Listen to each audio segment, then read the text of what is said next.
Shalom Bapak Ibu Saudara. Sungguh anugerah yang luar biasa yang Tuhan nyatakan bagi kita sore hari ini. Kita bersama-sama beribadah mencari Tuhan. Percaya bahwa di dalam hadirat Tuhan ada kebahagiaan, ada sukacita, ada damai sejahtera. Mari bersama-sama datang menyembah Dia. Rasakan hadiratnya. Mari kita berdoa bersama-sama. Terima kasih Tuhan. Kau sangat baik dalam hidup kami. Sehingga sampai titik ini kami boleh mengalami Tuhan. Kami boleh mengalami mujizat Tuhan. Kami boleh mengalami berkat-berkat Tuhan. Perlindungan-Mu yang nyata dan sempurna dalam hidup kami. Terima kasih Tuhan, terima kasih. Kau sangat baik, Kau teramat baik. Kami mau memuji kebaikan-Mu. Kami memuji kebesaran-Mu Tuhan. Terima kasih Tuhan, terima kasih. Bekerja dan beracaralah di sore hari ini Tuhan. Di saat kami menyembah Kau hadir di tengah-tengah kami. Terpujilah nama-Mu dan kami serahkan seluruh ibadah kami Tuhan. Dari awal pertengahan hingga akhirnya ke dalam tangan kuasa-Mu.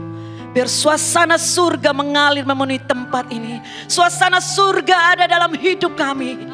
Terima kasih Tuhan. Terpujilah nama-Mu. Di dalam nama Yesus kami berdoa. Haleluya. Haleluya.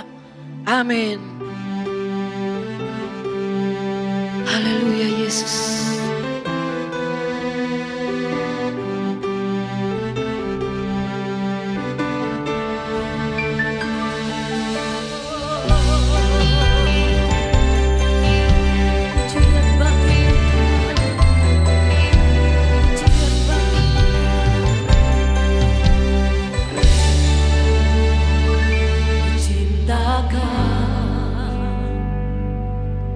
Rahmat-Mu nyata bagiku, hidupku di dalam tangan-Mu.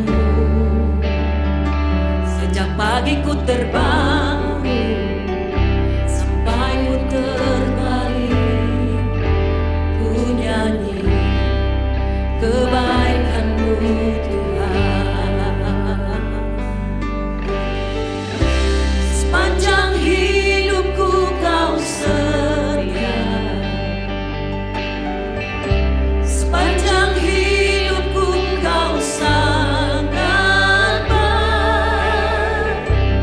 Nafasku memuliakan-Mu, ku nyanyi kebaikan-Mu Tuhan.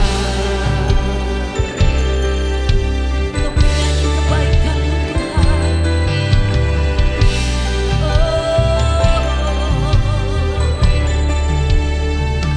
Suara-Mu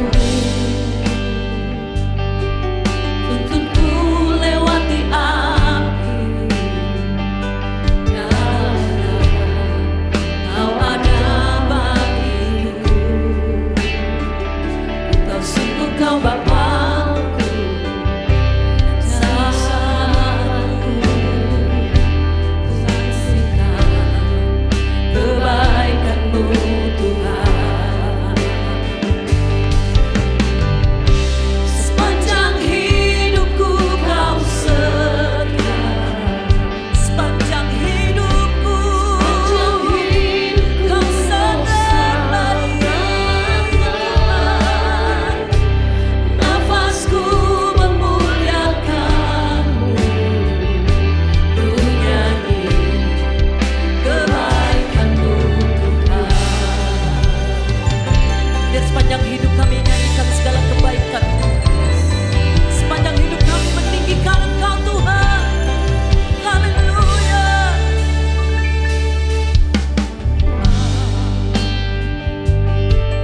Rahmat-Mu nyata bagiku,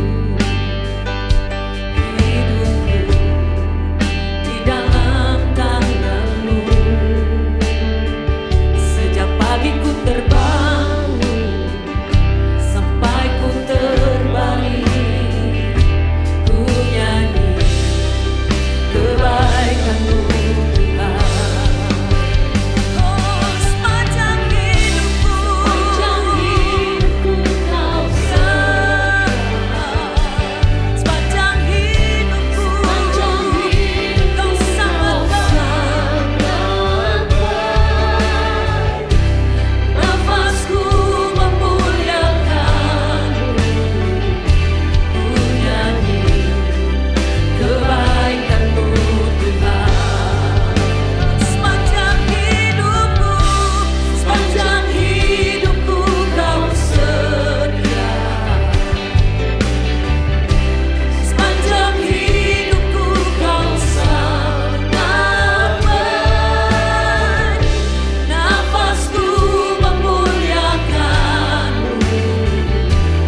Biar bawa terus kami ke tempat kudus-Mu, menikmati kebaikan-Mu, menikmati hadirat-Mu.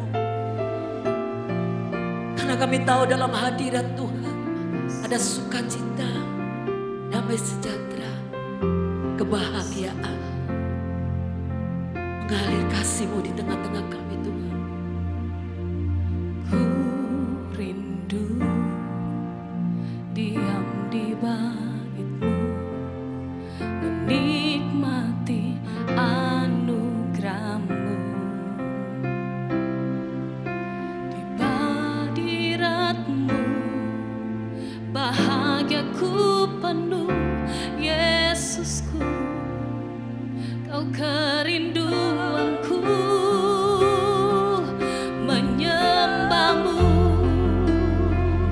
Tuhan dan Rajaku.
Engkau layak kami puji, kami permuliakan.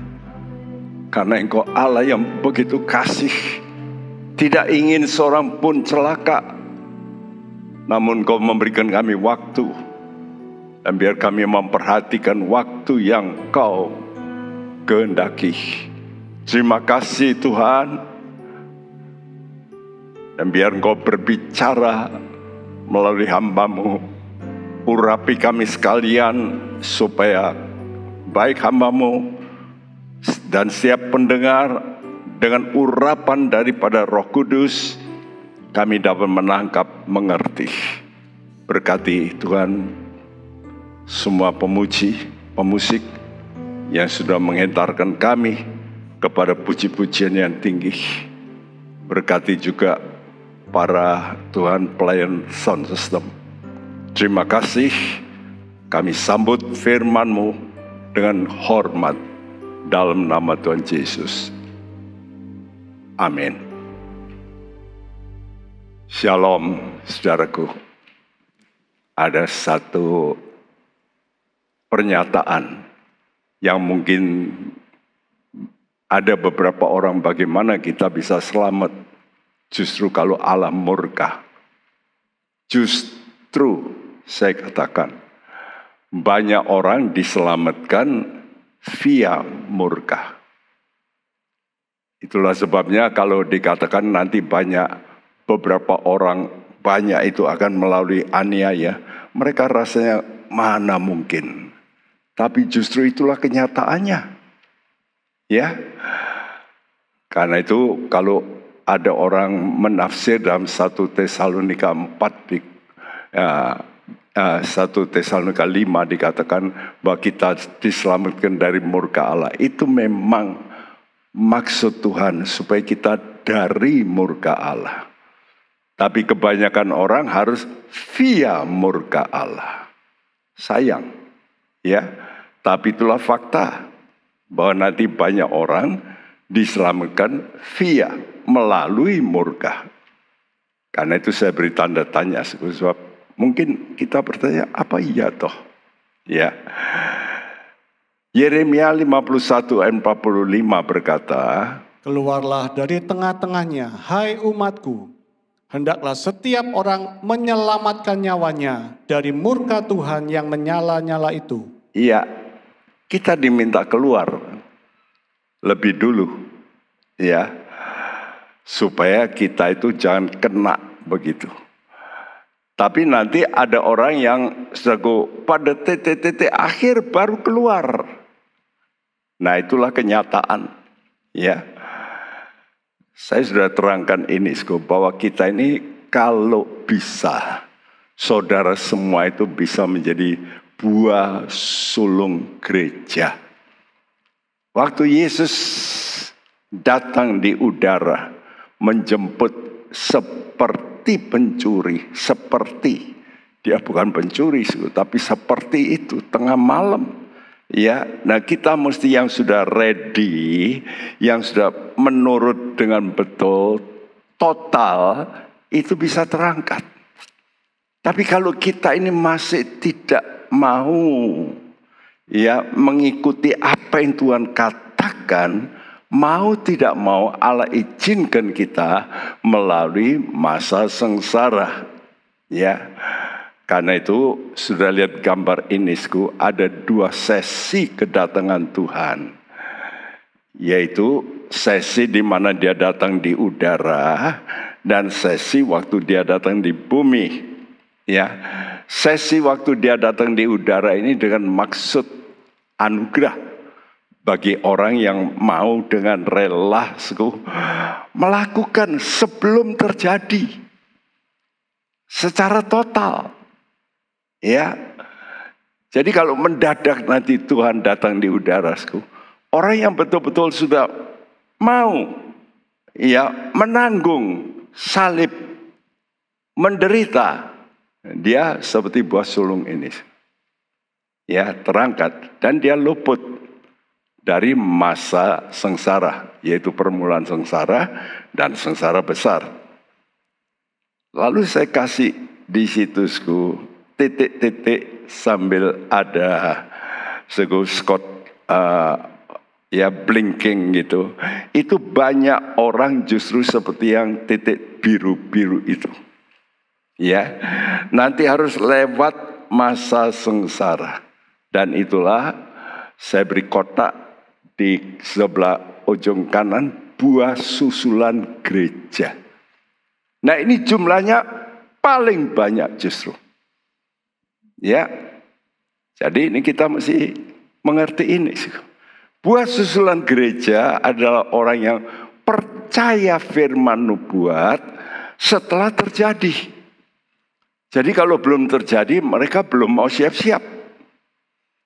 Tapi setelah terjadi, oh iya ya, jadi ya harus kalau begitu, ya sudahlah, saya harus menderita. Tapi itu keharusan. Ya,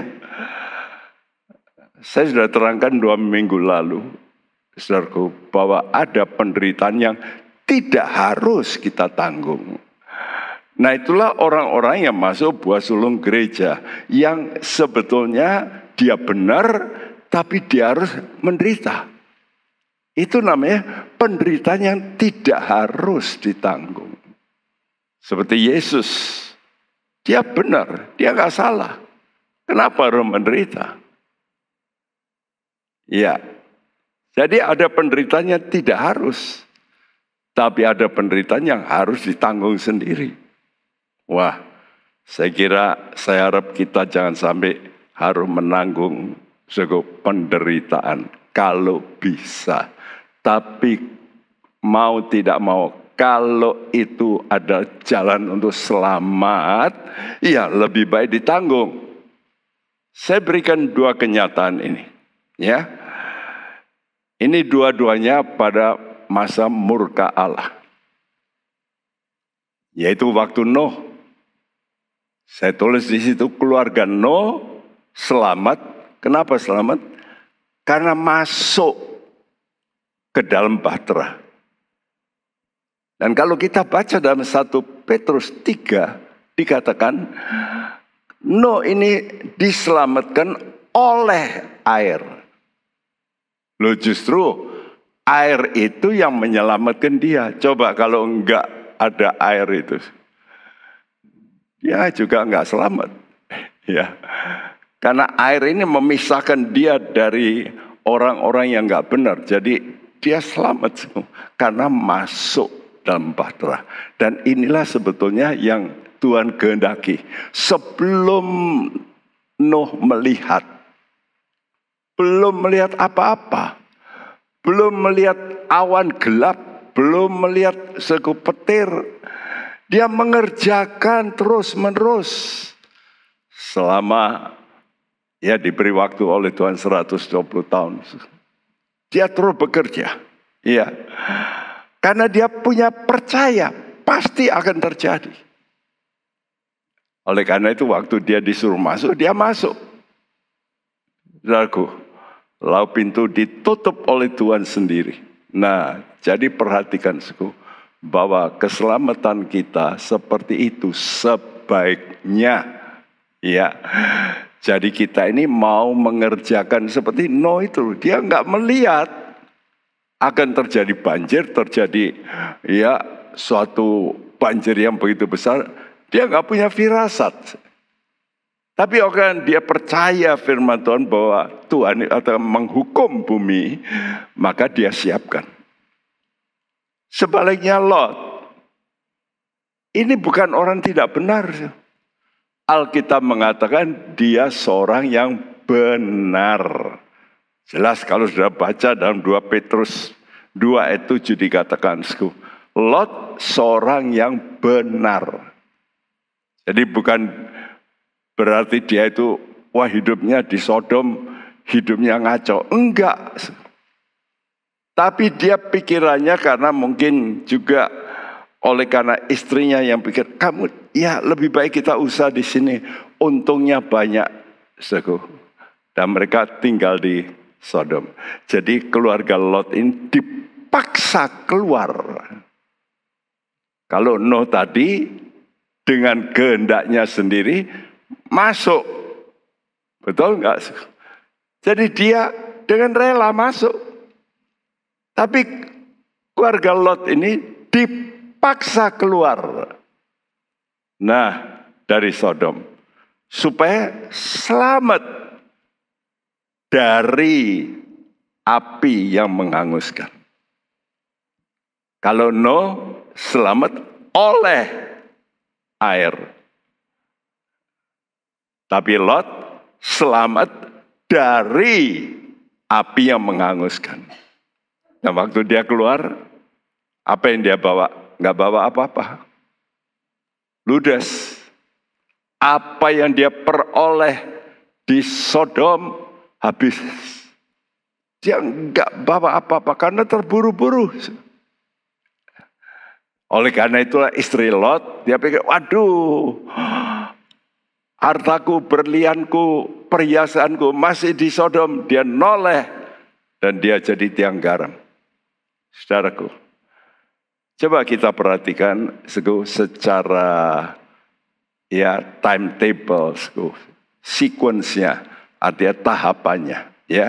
Wahyu 4 ayat 1 berbunyi, Kemudian daripada itu aku melihat, sesungguhnya sebuah pintu terbuka di surga, dan suara yang dahulu yang telah kudengar berkata kepadaku seperti bunyi sangkakala, katanya, naiklah kemari, dan aku akan menunjukkan kepadamu apa yang harus terjadi sesudah ini. Ya, dalam ayat 1 ini dikatakan kemudian daripada itu.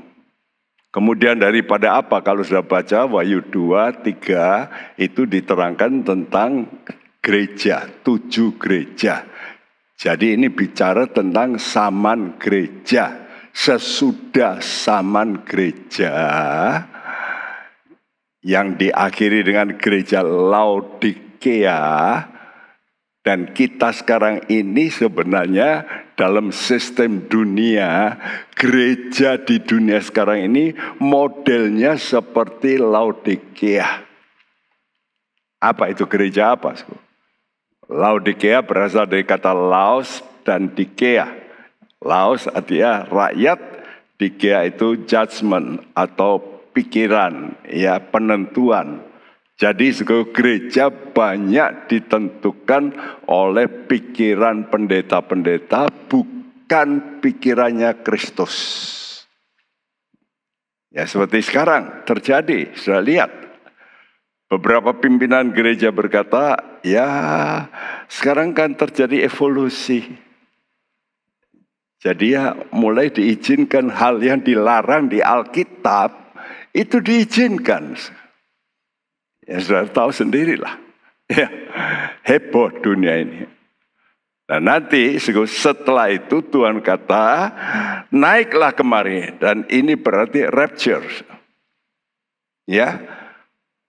Dan setelah terjadi rapture, aku akan menunjukkan padamu apa yang harus terjadi sesudah ini. Sesudah rapture. Apa yang terjadi sesudah rapture? Mulailah pasal 5 kita melihat ini, penglihatan ini. Coba dibacakan pasal 5 ayat 1. Maka aku melihat di tangan kanan dia yang duduk di atas tahta itu sebuah gulungan kitab yang ditulisi sebelah dalam dan sebelah luarnya dan dimeterai dengan 7 meterai. Ada gulungan kitab yang dimeterai dengan 7 meterai. Sekarang kita mau tanya, apa ini? Gulungan kitab ini apa? Waktu itu Rasul Yohanes, waktu melihat gulungan kitab termeterai itu, dia nggak bisa buka, dia nangis. Lalu ada suara berkata, jangan menangis. Singa dari Yehuda itu sanggup membuka. Itulah Yesus, singa dari Yehuda.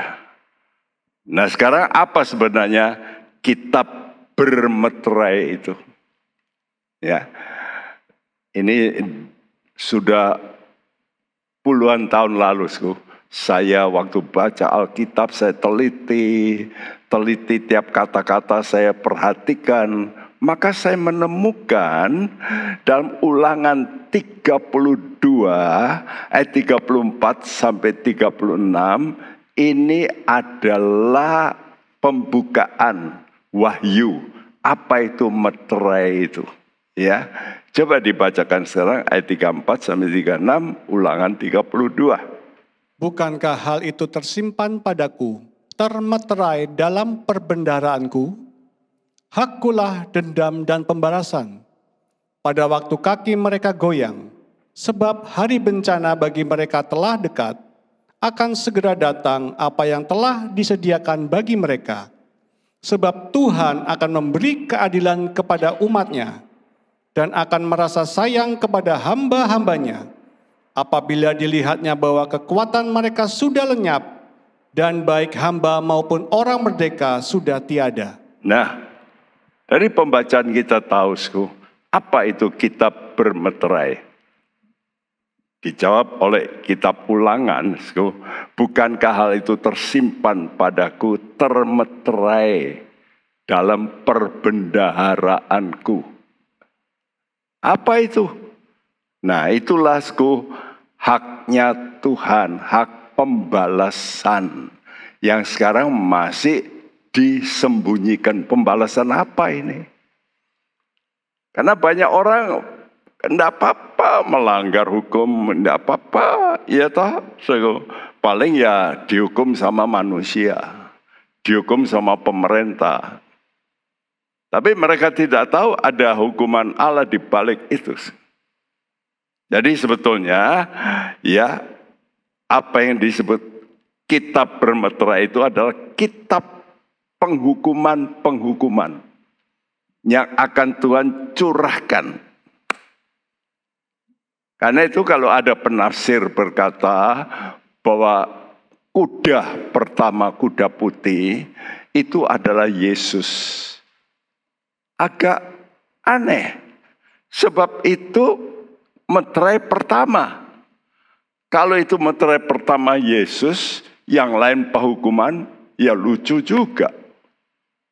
Tapi ada orang ngotot, itu Yesus.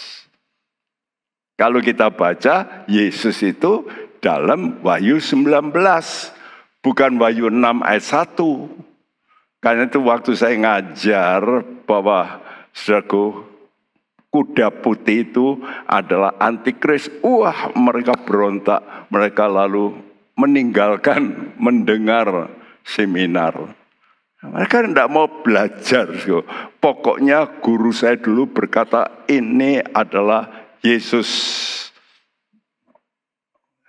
Saya pikir orang yang begitu tidak mau belajar. Padahal di sini jelas bahwa kitab bermeterai ini adalah kitab yang berisi penghukuman-penghukuman. Ya. Kenapa Tuhan hukum? Karena Tuhan mau buat keadilan. Ayat 36, sebab Tuhan akan memberi keadilan. Keadilan pada siapa? Di sini katakan, Tuhan itu merasa sayang pada hamba-hambanya apabila dilihat bahwa kekuatan mereka sudah lenyap. Ya, keadilan waktu orang yang ikut Yesus ini mulai dianiaya, diperlakukan buruk. Tuhan kata nanti kamu jangan terus lakukan. Stop. Aku akan balas. Jadi kesimpulannya, kitab bermeterai ini dengan 7 meterai adalah kitab penghakiman. Yang isinya penghukuman-penghukuman yang akan ditimpakan kepada manusia yang menolak pemerintahan Allah. Karena itu ayat pertama dari Kejadian 1 itu ditolak dulu oleh manusia pandai. Ya sekarang mereka percaya bahwa bumi ini terjadi dengan ya secara evolusi, ada cerita-cerita hipotesa tentang teori Kepler, teori ini, teori Big Bang, dan sebagainya. Lalu kenapa terjadi ya makhluk hidup? Karena itu evolusi. Mereka nggak mau ngakui bahwa Yesus itu pencipta. Jadi kesimpulannya Tuhan itu marah karena manusia itu tidak percaya bahwa Allah itu pencipta yang mencipta bumi. Karena itu dasarnya dia itu sebagai pencipta, pemilik bumi. Saya punya hak untuk mengatur bumi. Karena itu milik saya. Karena itu kalau kalian melakukan yang melanggar aturan saya akan hukum pembalasan. Tujuannya keadilan. Dan kapan itu waktunya? Saat umatnya nanti pada akhir zaman itu akan pada saat tidak berdaya. Aduh. Kena giring aturan-aturan. Sekarang kan mulai. Istimewa di Kanada ini mulai. Saudara mulai diketati ya. Harus vaksin, harus ini, harus itu.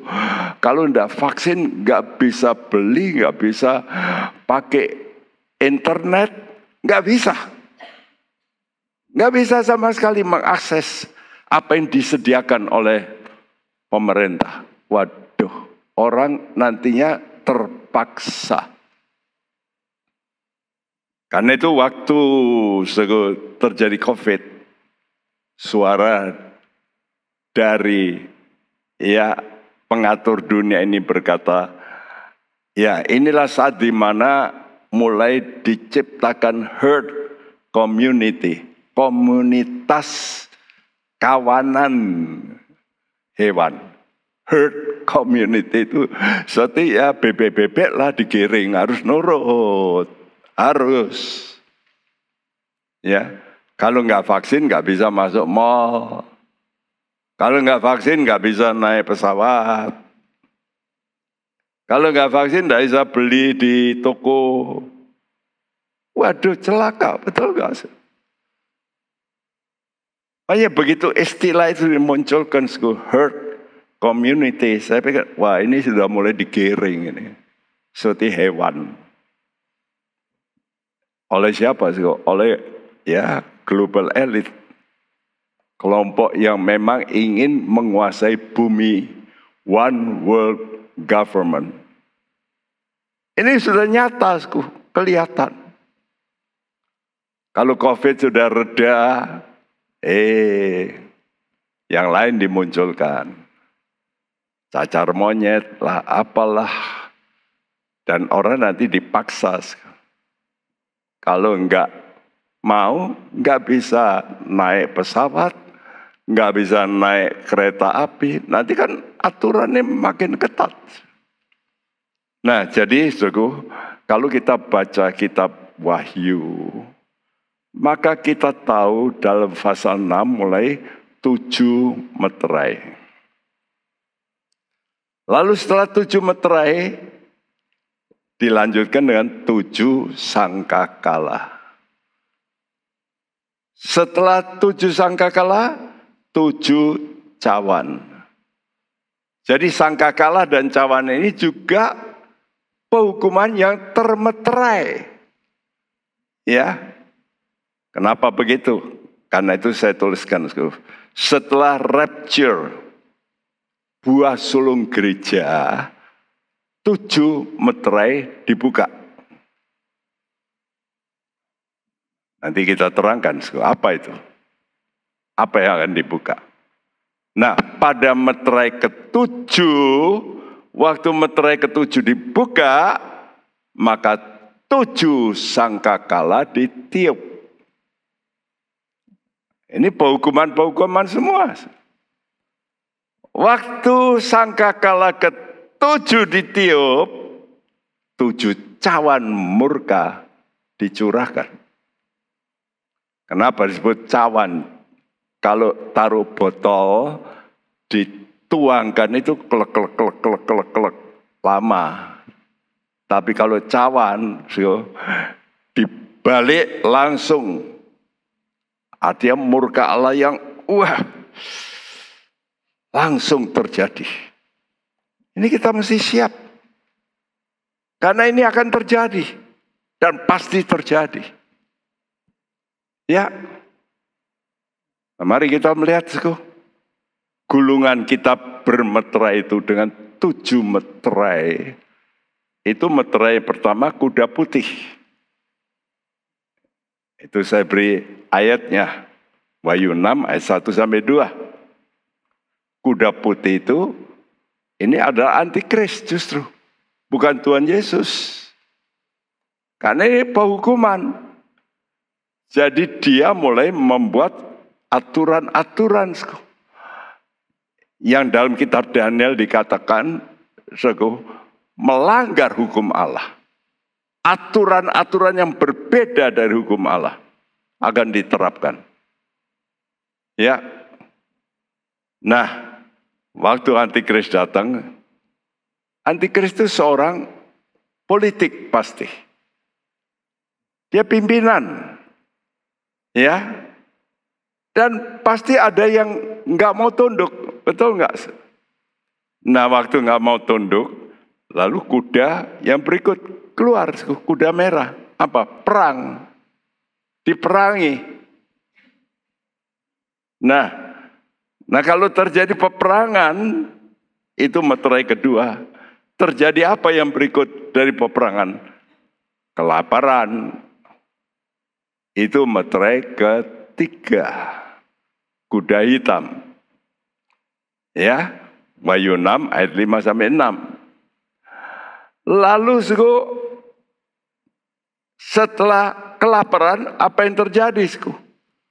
Ya tentu terjadi yang namanya orang lapar. Wah ya sudah bunuh-membunuh, lalu penyakit keluar. Karena itu kuda hijau kuning, hijau pasi gitu, jadi hijau pucat. Tahu mayat itu mukanya gimana? Mukanya jadi hijau gitu ya. Seperti mayat. Ya muka mayat lah. Kematian. Berapa yang mati? Alkitab sudah nulis 1/4 dunia. Jadi kalau dunia kita sekarang 8 miliar, yang mati itu 2 miliar. Jadi kalau COVID aja belum ada apa-apanya. Belum ada apa-apanya. 2 miliar. Selain malapetaka, kematian karena sakit, karena perang, lalu juga karena pembunuhan oleh kelompok yang namanya kelompok orang-orang yang mengikuti kepercayaan zaman baru. Ya, yang percaya evolusi dan sebagainya. Itu nanti akan membunuh banyak orang Kristen. Itu jelas dituliskan dalam Wahyu 6 ayat 9 sampai 11. Ya, jadi nanti terjadi banyak pembunuhan, aniaya. Lalu meterai ke-6 dibuka. Wah, terjadi yang disebut perubahan alam, tata surya. Ya, nah kalau sudah baca, coba buka Alkitab secara, tolong saya tidak tulis ya, tapi saya pikir perlu dibacakan. Wahyu 6 ayat 17 di situ. Jadi setelah Tuhan kirim ya gempa bumi dan sebagainya, ayat 17 berkata, sebab sudah tiba hari besar murka mereka, dan siapakah yang dapat bertahan? Iya, terjadi yang disebut hari besar murka. Tuhan itu marah. Kenapa? Karena manusia itu tidak mau tunduk pada Tuhan. Nah, perhatikan. Lihat, zaman akhir ini kita heboh dengan terjadinya ya internet. Dulu mulai orang seneng. Muncul ini, muncul itu, muncul metaverse. Tapi metaverse sudah nggak laku sekarang. Tapi yang paling laku apa sih? AI. AI. Artificial Intelligence. Ini sekarang orang bisa tanya, hanya tinggal ketik saja, dia akan jawab. Apa saja. Bahkan khotbah-khotbah, dia juga bisa memberikan. Saya nggak mau pakai AI. Tapi ada pendeta-pendeta yang mulai pakai. Untuk memudahkan. Memang memudahkan. Iya. Ada satu video yang 2-3 hari lalu saya dapatkan seorang pemuda yang jagoan ngatur, dia bahasa Inggrisnya pandai, dia tanya, dijawab. Waduh, hebat benar ya AI ini. Nah, karena itu kita mesti hati-hati sekarang ini. Susah untuk percaya namanya medsos. Dikasih gambar 3 wanita. Dia tanya, menurut kamu yang mana yang asli? Ternyata nggak ada yang asli. Semua itu buatan dari artificial. Nah, waktu meterai ke-7 dibuka, nah ini mengagetkan. Sunyi senyap di sorga sampai hening setengah jam. Berarti apa? Berarti ada satu peristiwa yang jauh lebih besar. Sampai senyap di sorga loh ya. Malaikat-malaikat yang benar ini semua diam. Ada apa lagi ini? Ternyata setelah meterai ke-7 dibuka, maka ditiup 7 sangkakala. Nah, nanti kalau sudah lihat membaca sangkakala 1, 2, 3, nanti sepertiga bumi akan mengalami hantaman, air laut jadi darah, sepertiga air jadi darah. Bayangin kalau sepertiga air jadi darah, air yang bersih tinggal 2/3. Jadi pasti banyak yang mati. Dan waktu sangkakala ke-7 ini, ada suara berkata, celaka, celaka, celaka. Yaitu sangkakala ke-5, 6, 7. 3 celaka yang hebat. Dan membuat sepertiga dunia mati. Tadi 1/4 mati. 3, tinggal 3/4. Sekarang 1/3. Berarti tinggal setengah. Jadi setengah dunia nanti akan mati. Dalam waktu 7 tahun itu. Jadi saya pikir, wah ngeri banget. Bayangin kalau kematian begitu, nguburnya gimana tuh? Ada waktu enggak? Buat peti mati, enggak bisa. Oh dari kubur gitu aja. Baunya dunia ini, waduh sudah kacau, penyakit banyak. Lalu sangkakala ke-7 ditiup 7 cawan murka. Wah. Nah sekarang kita mau tanya. Apakah di tengah malapetaka murka itu Tuhan masih memberikan anugerah? Saya katakan yes.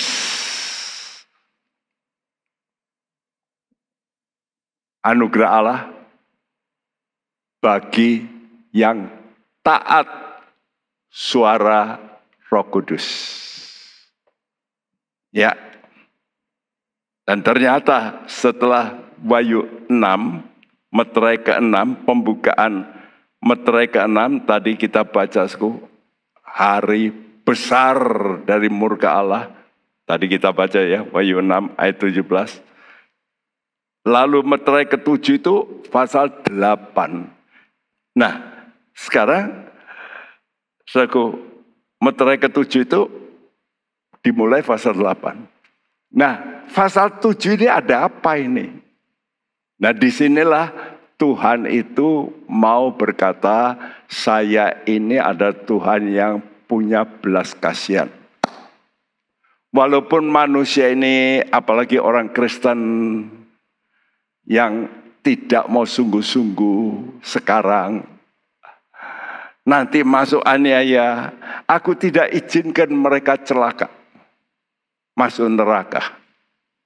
Karena itu aku kirim malapetaka supaya bertobat. Hajaran jadinya. Bagi siapa? Bagi yang taat. Suara Roh Kudus. Karena itu saya percaya juga zaman sengsara itu Roh Kudus justru bekerja dahsyat. Tapi ada pengajar yang berkata Roh Kudus diangkat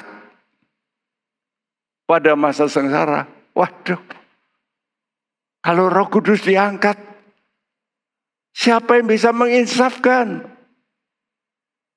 Bukankah pekerjaan Roh Kudus itu menginsafkan tentang dosa, tentang kebenaran, tentang penghakiman? Tapi pengajaran itu ditelan juga sama beberapa pengajar. Saya kadang-kadang pikir, gimana ya, memang pendapat oke dah. Masing-masing punya pendapat. Saya nggak bisa apa-apa. Ya, saudaraku, ternyata di tengah-tengah, ya, yaitu tadi meterai ke-6 dan pembukaan meterai ke-7 itu Tuhan menyuarakan suara anugerah. Itulah penyelamatan. Ada 2 kelompok yang diselamatkan. Yaitu pertama, tentu umat pilihan. Ya, Tuhan itu kasihan kepada orang Israel karena Tuhan punya janji kepada Israel. Nah, umat pilihan ini, yaitu Israel, jumlahnya sudah ditentukan. Yang nanti akan masuk dalam kelompok gereja ya. Sebab nanti orang Israel itu secara nasional, mereka tidak bisa masuk sebagai kelompok gereja. Jadi bukan sebagai mempelai Kristus, bukan. Tapi pribadi-pribadi yes. Karena yang mempelai Kristus itu adalah gereja. Nah, coba kita baca Wahyu 7 ayat 1-8. Tapi kita baca sampai ayat 4 saja.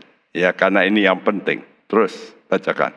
Kemudian daripada itu aku melihat 4 malaikat berdiri pada ke-4 penjuru bumi. Dan mereka menahan ke-4 angin bumi. Supaya jangan ada angin bertiup di darat, atau di laut, atau di pohon-pohon. Dan aku melihat seorang malaikat lain muncul dari tempat matahari terbit. Ia membawa meterai Allah yang hidup, dan ia berseru dengan suara nyaring kepada ke-4 malaikat yang ditugaskan untuk merusakkan bumi dan laut. Katanya, janganlah merusakkan bumi atau laut atau pohon-pohon, sebelum kami memeteraikan hamba-hamba Allah kami pada dahi mereka. Dan aku mendengar jumlah mereka yang dimeteraikan itu 144.000, yang telah dimeteraikan dari semua suku keturunan Israel. Dari suku Yehuda. Dan seterusnya, suku ini. Jumlahnya 144.000. Ya, yang penting di sini, yang huruf putih. Suara ini dari malaikat berkata, jangan merusakkan bumi atau laut atau pohon-pohon sebelum kami meteraikan hamba-hamba Allah kami. Ini nanti saudara baca dalam kitab Yeskiel, sama. Yeskiel pasal 9. Jadi nanti Tuhan kasih meterai pada dahi. Ya. Jadi ini berarti Roh Kudus itu mesti ada pada pikiran kita. Pikiran kita ini harus kudus. Itu kuncinya. Ya, jangan sampai pakai pikiran sendiri. Saudara mesti pakai pikirannya Kristus. Siapa yang bisa mendapat meterai? Surat Efesus 1 ayat 13-14 berbunyi, Di dalam Dia, kamu juga, karena kamu telah mendengar firman kebenaran, yaitu Injil keselamatanmu, di dalam Dia kamu juga, ketika kamu percaya, dimeteraikan dengan Roh Kudus yang dijanjikannya itu. Dan Roh Kudus itu adalah jaminan bagian kita sampai kita memperoleh seluruhnya, yaitu penebusan yang menjadikan kita milik Allah untuk memuji kemuliaan-Nya. Nah, 144.000 orang Israel ini adalah orang-orang Israel yang mau percaya Yesus. Ya, waktu mendengar firman kebenaran. Sampai sekarang jumlah yang percaya kita nggak tahu berapa di Israel, sedikit sekali. Sampai sekarang mereka itu masih percaya akan hukum Taurat. Tapi saya yakin setelah perang ini, Hamas ini dengan Israel, lalu nanti Israel terkucil, lalu terjadi rapture, mereka melek, oh benar ya yang dipercaya orang Kristen itu. Nah ternyata nanti ada 144 orang yang mendengar berita rapture, percaya Alkitab, mereka dimeteraikan oleh Roh Kudus. Dan mereka masuk gereja Tuhan. Dan mereka inilah nanti akan dipakai Tuhan justru untuk menjadi pemberita-pemberita Injil. Tentu dengan mujizat ya. Sudah tahu seperti kenapa Tuhan pakai Benny Hinn? Dia orang Israel. Kenapa Tuhan pakai Maurice Serwo? Dia orang Israel. Memang kadang-kadang punya hak khusus, ya. Apalagi percaya pada Yesus, ya. Lalu diberi satu, ya, karunia yang melebihi yang lain. Saya lihat di sini, di tengah-tengah di situ ada, saya tuliskan BSI. Buah sulung Israel. Nah, jadi waktu mereka mengalami permulaan sengsara, sebelum antikris berkuasa penuh, ya, masa sengsara satu itu antikris sudah ada, tapi belum take over, ya, dia bekerja sama dengan wanita pelacur, yaitu sistem agama yang sekarang sudah ada di muka bumi ini. Karena itu hati-hati mendengar khotbah-khotbah yang pakai embel-embel kekristenan, tapi bukan sebetulnya. Ya, Tuhan itu baik, nggak apa-apa. Masa akan dihukum kekal? Nggak ada itu. Namanya Tuhan baik, mana ada hukuman neraka kekal. Mereka hapus. Nggak mau dengar itu. Tuhan itu maha kasih. Masa ada hukuman selama-lamanya? Nggak masuk akal. Ya. Jadi kalau non-Israel bisa menjadi buah sulung gereja. Tapi untuk Israel, ini buah sulungnya Israel. Yang mau percaya Yesus. Sebelum Yesus datang ke bumi. Dan di tengah-tengah itu, waktu mereka membangun bait Allah. Ini kan sekarang sudah tahu. Kenapa Israel sekarang ngotot pegang Yerusalem dan akan berusaha terus untuk bangun bait Allah. Ini sedang terjadi nih, ribut itu. Nanti antikris akan duduk di bait Allah, menyatakan diri sebagai Allah. Dan saat itu diminta disembah, terjadi sengsara besar. Itu oleh antikris. Ya, jadi ke 144.000 orang Israel ini dijadikan Tuhan pemberita Injil. Dengan mujizat yang luar biasa. Sehingga terjadi penuaian besar untuk orang yang bukan Israel. Agama apa saja mereka melihat, wah, luar biasa. Ya, setelah nanti mereka diangkat, nanti Musa dan Elia diturunkan. Wah, itu khusus untuk orang Israel. Tapi ini untuk orang-orang di dunia. Dan coba perhatikan apa yang dijanjikan Tuhan dalam Kisah Rasul 2 ayat 17 sampai 19. Akan terjadi pada hari-hari terakhir, demikianlah firman Allah, bahwa aku akan mencurahkan rohku ke atas semua manusia. Maka anak-anakmu laki-laki dan perempuan akan bernubuat, dan teruna-terunamu akan mendapat penglihatan-penglihatan, dan orang-orangmu yang tua akan mendapat mimpi. Juga ke atas hamba-hambaku laki-laki dan perempuan akan kucurahkan rohku pada hari-hari itu, dan mereka akan bernubuat. Dan aku akan mengadakan mujizat-mujizat di atas, di langit, dan tanda-tanda di bawah, di bumi, darah dan api, dan gumpalan-gumpalan asap. Ya, jelas kok. Saya ulangi. Ya, akan terjadi pada hari-hari terakhir. Ini terakhir. Demikian firman Tuhan, aku akan mencurahkan rohku ke atas semua manusia. Loh, ada pengajar yang berkata, nanti zaman sengsara, Roh Kudus diangkat. Loh, ini kan bertentangan dengan ayat ini. Aneh, ya. Bukan Roh Kudus yang diangkat, gereja yang dewasa diangkat. Karena gereja itu terang. Kalau kamu terang dunia, kata Tuhan. Kalau terang dunia diangkat, dunia jadi gelap. Muncul antikris. Bukan Roh Kudus yang diangkat. Justru Roh Kudus dicurahkan besar-besaran.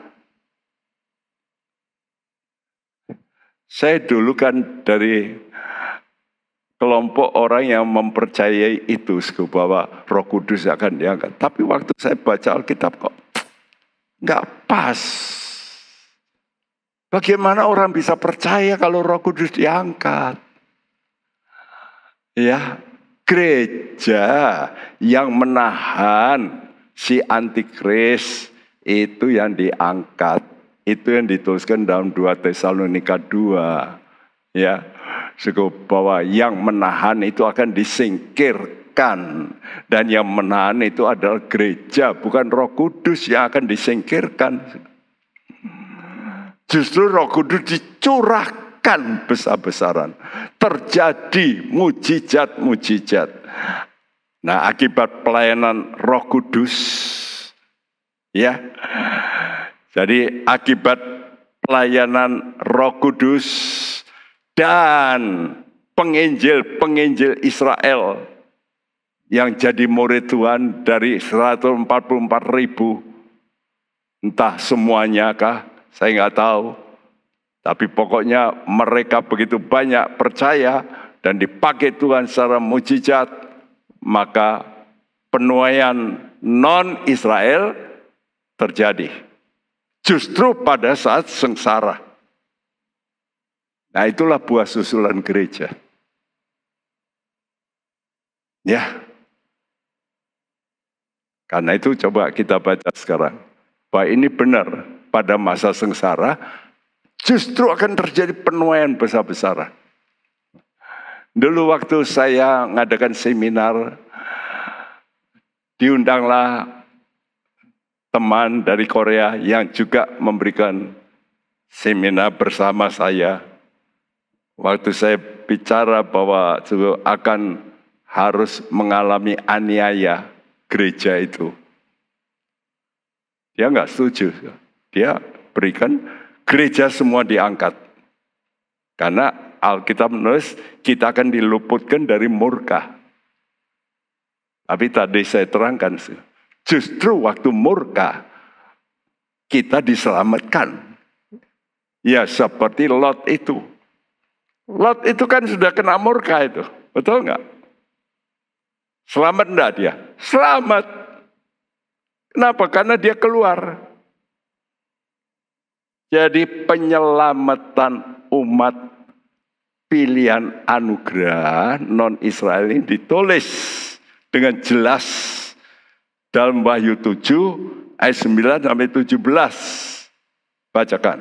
Kemudian daripada itu aku melihat sesungguhnya suatu kumpulan besar orang banyak yang tidak dapat terhitung banyaknya dari segala bangsa dan suku dan kaum dan bahasa, berdiri di hadapan tahta dan di hadapan anak domba, memakai jubah putih dan memegang daun-daun palem di tangan mereka. Dan dengan suara nyaring mereka berseru, keselamatan bagi Allah kami yang duduk di atas tahta dan bagi anak domba. Dan semua malaikat berdiri mengelilingi tahta, dan tua-tua dan keempat makhluk itu, mereka tersungkur di hadapan tahta itu dan menyembah Allah sambil berkata, Amin. Puji-pujian dan kemuliaan dan hikmat dan syukur dan hormat dan kekuasaan dan kekuatan bagi Allah kita sampai selama-lamanya.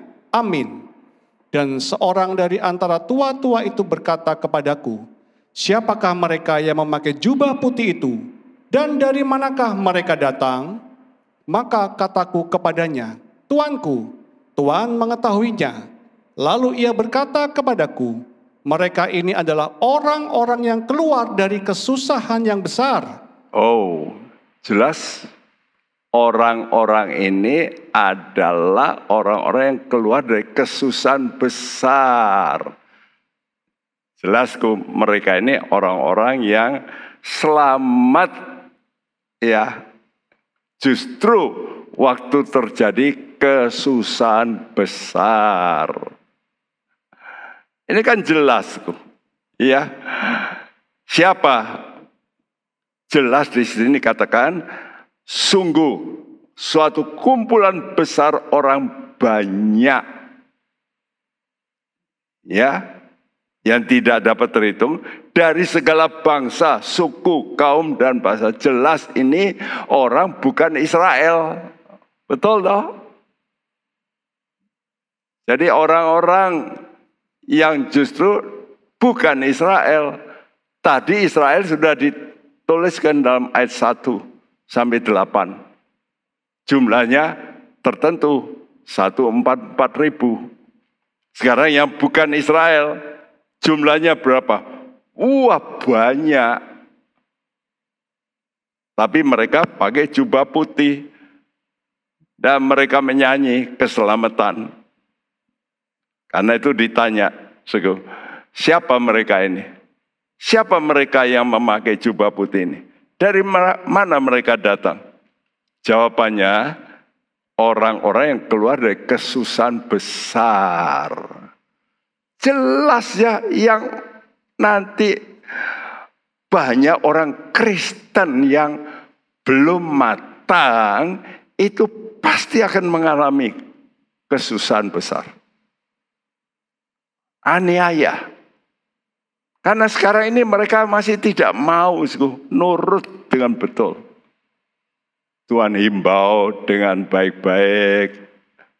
Ayo ampuni. Nggak bisa ngampuni. Kamu nggak rasakan sih. Ayo berhenti dari dosa. Aduh, nggak bisa. Saya masih suka dengan dosa. Ya. Jadi mereka keluar dari kesusahan yang besar. Lalu akibat keluar dari kesusahan besar, lanjutkan, Dan mereka telah mencuci jubah mereka dan membuatnya putih di dalam darah anak domba. Karena itu mereka berdiri di hadapan tahta Allah dan melayani Dia siang malam di bait sucinya. Dan Ia yang duduk di atas tahta itu akan membentangkan kemahnya di atas mereka. Mereka tidak akan menderita lapar dan dahaga lagi. Dan matahari atau panas terik tidak akan menimpa mereka lagi. Sebab anak domba yang di tengah-tengah tahta itu akan menggembalakan mereka dan akan menuntun mereka ke mata air kehidupan. Dan Allah akan menghapus segala air mata dari mata mereka. Ya, jelas kok. Tuhan hapus air mata. Air mata apa? Tadi penderitaan, sengsara. Tuhan ganti. Tuhan tuntun ke mata air kehidupan. Ya, dan mereka akan berdiri di bait Allah, jelas masuk sorga. Jadi jelas kok bahwa banyak sekali justru orang Kristen yang belum dewasa, yang belum mau betul-betul pikul salib. Sekarang mereka akan pikul salib di kemudian hari. Kalau sekarang pikul salib tidak mau, nanti salibnya itu aniaya. Baru mereka oke. Ya sudah mati lah, paling mati. Ya. Nah, jadi dalam masa sengsara, Roh Allah dicurahkan luar biasa. Terjadi pertobatan besar. Jadi, cara Tuhan menyelamatkan nanti pada akhir zaman itu, waktunya singkat, cepat, tapi secara eksponensial. Jadi bukan lagi deret tambah, deret ukur, tapi deret eksponensial. Pangkat-pangkat gitulah. Ya, Roma 9 ayat 8, 28. Sebab apa yang telah difirmankannya akan dilakukan Tuhan di atas bumi sempurna dan segera. Ya, apa yang difirmankannya akan dilakukan Tuhan di atas bumi sempurna dan segera. Kok bisa ya? Waktu pendek nanti miliar mungkin orang bertobat, bisa. Tuhan sanggup. Untuk apa? Memenuhi tempat duduk di sorga yang Tuhan sudah siapkan. Jumlahnya ya nanti Tuhan itu sudah siapkan jumlah tertentu. Ya. Dan ini adalah orang-orang yang mau hidup dalam roh. Karena itu sekarang, mari ada kata kunci yang penting. Roh ini adalah Roh Kudus. Hiduplah kudus. Kuncinya di situ. Jangan pakai daging. Ya. Ini bicara bukan hanya soal seks, kudus dalam omongan, kudus dalam duit, kudus dalam seks. Hati-hati. Jadi jangan sampai kita cuma kepingin nikmati seks sebentar, celaka. Lebih baik tidak. Kita berkata, Tuhan, saya mau minta Roh-Mu kuasai saya. Curahkanlah kuasa-Mu Tuhan.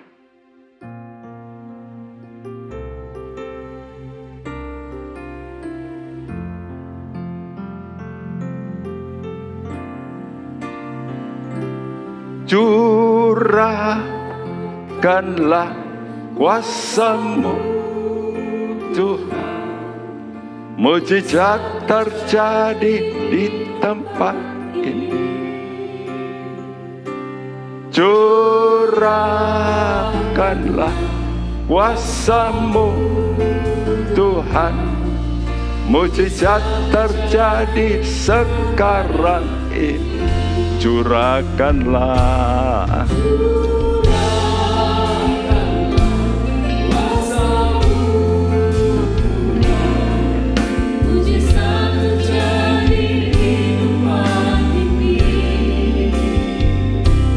curahkanlah kuasa-Mu Tuhan, mujizat terjadi sekarang ini. Saudaraku, satu hal paling penting, yaitu bagaimana hidup kita mau menurut pimpinan Roh Kudus. Allah Roh Kudus dicurahkan. Sekarang ini Yesus di sorga berdoa untuk kita. Dia memandang kepada kita yang lemah. Dan dia berkata, ayo kamu minta penolong yang mendampingimu. Supaya kamu kuat. Bisa, pasti bisa. Semua keinginan yang salah bisa lenyap kalau Roh Kudus menguasai dirimu. Mari kita mau berdiri. Kita nyanyikan pujian ini. Curahkanlah kuasa-Mu Tuhan, mujizat terjadi di tempat ini.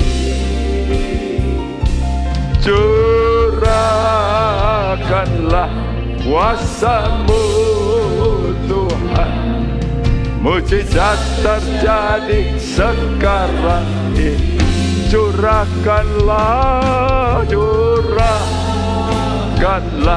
kuasa-Mu Tuhan, mujizat terjadi di tempat ini.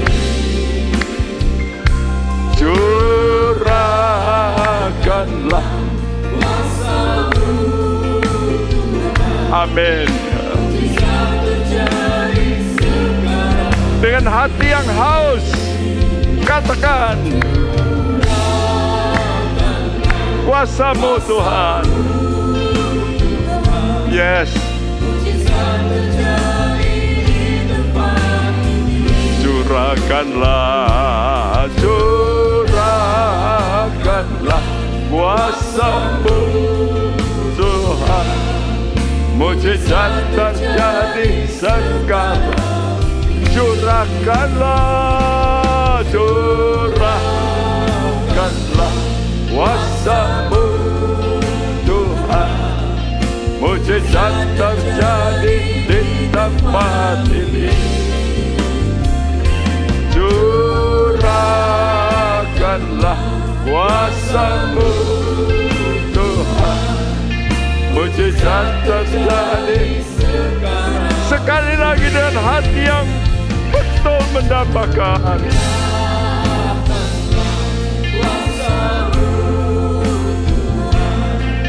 Mujizat terjadi di tempat ini. Curahkanlah,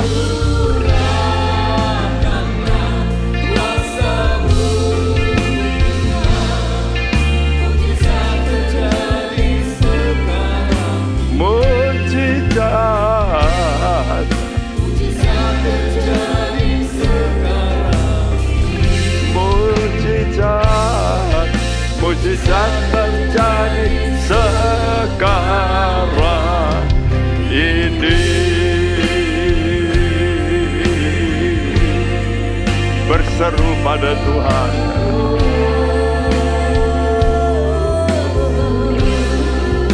Mohon anugerah-Nya, ya Yesus.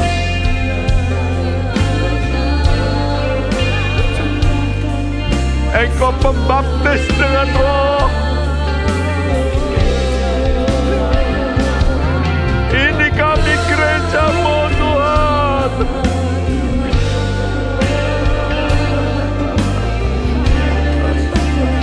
Lengkapi kami.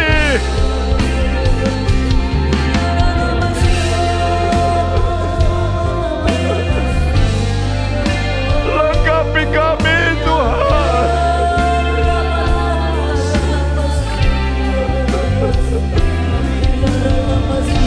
belas kasihan-Mu Tuhan. Haleluya.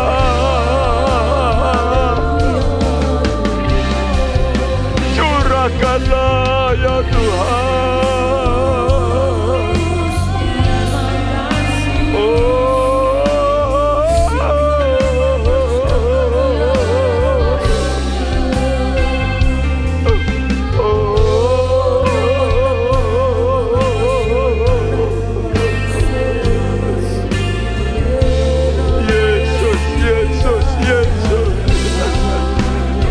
Penyelamat kami.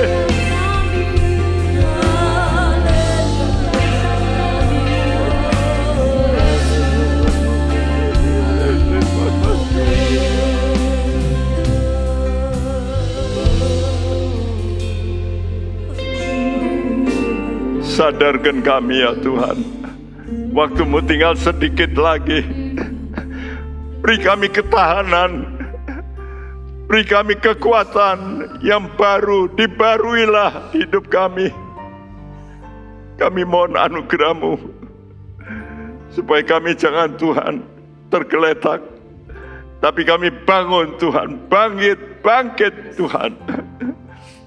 Karena itu biar firman-Mu yang kami dengar ini menggugah hati anak-anak-Mu untuk selalu bersedia dan punya roh takut akan Engkau. Terima kasih Tuhan. Sekali lagi kami mohon perlindungan-Mu, penjagaan-Mu atas diri kami. Kami tahu siapa kami. Kami manusia yang punya tubuh, masih tubuh dosa. Kami menanti hari pengubahan-Mu. Tolong kepada kami. Beri kami roh setia Tuhan, untuk menanti hari-Mu yang besar. Beri kami kekuatan, ketekunan, sampai mencapai akhir. Tubuh kami akan diubahkan serupa dengan Engkau ya Yesus. Terima kasih buat janji-janji-Mu. Dan sekarang sebelum kami berpisah Tuhan, kami tadakan tangan kami. Saudaraku, terimalah berkat saudara-saudaraku dari Allah Bapa kita, dari Tuhan kita Yesus Kristus, dan persekutuan Roh Kudus.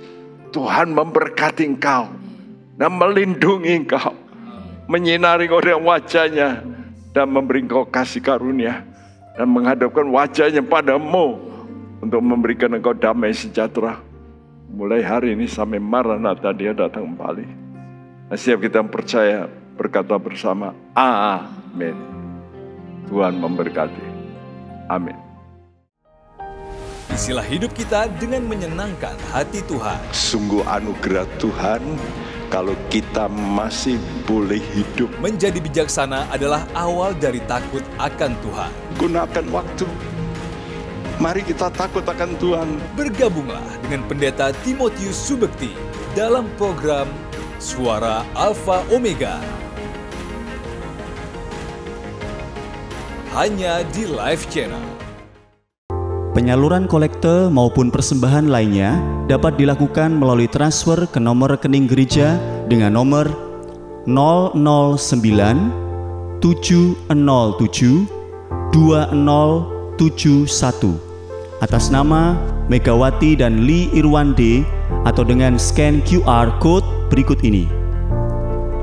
Bagi jemaat Tuhan yang rindu mendapatkan informasi seputar kegiatan gereja, renungan harian, dan lain-lain melalui WhatsApp gereja, Anda dapat mendaftar dengan cara ketik BC spasi on dan mengirimkan ke WA gereja dengan nomor 0815 7802 2000.